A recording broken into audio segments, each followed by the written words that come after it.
আমার যুবক ভাইয়েরা, আজকে আমাদের আপনাদের সামনে যে ড্রিম, সামনে যে স্বপ্ন, অথবা সামনের যে সংগ্রাম, সামনের যে লড়াই, সেটা হল ইসলামের সামাজিক, পারিবারিক, সাংস্কৃতিক, সামরিক, আন্তর্জাতিক, অর্থনৈতিক কমপ্লিট সামগ্রিক ইসলামের বিজয় সাধন করার কথা, ঠিক কিনা? এটা তো আপনার একমত কিনা? যদি আপনার এই স্বপ্ন যদি হয়ে থাকে, অবশ্যই এই স্বপ্ন কার ছিল? রাসূলুল্লাহ সাল্লাল্লাহু আলাইহি ওয়াসাল্লামের স্বপ্ন ছিল। এই স্বপ্নকে বাস্তবায়ন করতে হলে সর্বপ্রথম আপনাকে ইয়াকিনের জায়গায় আসতে হবে। কিসের জায়গায় আসতে হবে? ইয়াকিনের জায়গায় আসতে হবে, ঈমানের জায়গায় আসতে হবে। আপনাকে অনেক অনেক মোর আপনাকে স্পিরিচুয়াল হতে হবে, আপনাকে আধ্যাত্মিক হতে হবে। বার্তা ক্লিয়ার? আপনি আজ যত বেশি আধ্যাত্মিক হতে পারবেন, তত বেশি আপনি এগিয়ে যেতে পারবেন। কিন্তু এই বিষয়টা কিন্তু সাধারণ তরুণ প্রজন্মের মধ্যে জিনিসটা কম, অনেক কম। তরুণরা ফজর নামাজ পড়ে না, কিছু মনে করবেন না আপনারা। আমাদের বর্তমানে অনেকে জিহাদের স্বপ্ন দেখে তরুণরা, হ্যাঁ, নিজেকে মানহাজি ভাবে, জিহাদি ভাবে, খুবই এটা নিয়ে ফ্যান্টাসি করে ফেসবুকে, সবাই চেনে সেই জিহাদি লেখালেখি করে।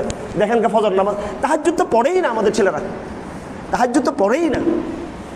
তাহাজ্জুদের নামাজ ছাড়া, তাহাজ্জুদের নামাজ, শেষ রাতের জাগরণ, মেরাজের কিছু কি, হ্যাঁ, কিছু ছিটাফাটা। মেরাজে যেতে চান, ইসরা করতে চান, কিছু ফ্লেভার পেতে চান, শেষ রাতে উঠে কানেকশন করতে হবে উপরের সাথে। এটা না উঠলে বুঝবেন না।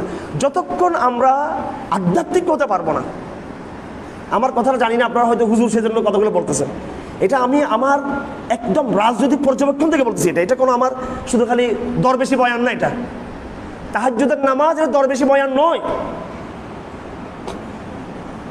আমি যদি আধ্যাত্মিক হতে না পারি, তাহলে বস্তুবাদের সাথে আমার আর পার্থক্য কি?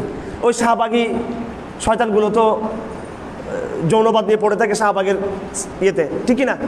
এদের বস্তুবাদ ছাড়া কিছু বুঝে তারা, এদের কোনো আধ্যাত্মিকতা আছে? তা আমার যদি আধ্যাত্মিকতা না থাকে, তাহলে আমি তো কাল মার্ক্সকে বিশ্বাস করলাম, জড়বাদকে বিশ্বাস করলাম। আমি আমার দলীয় কাঠামো দিয়ে, আমার অর্থ দিয়ে, আমার সিস্টেম দিয়ে আমি কিন্তু দিনকে পুরো বিজয় করতে পারবো না।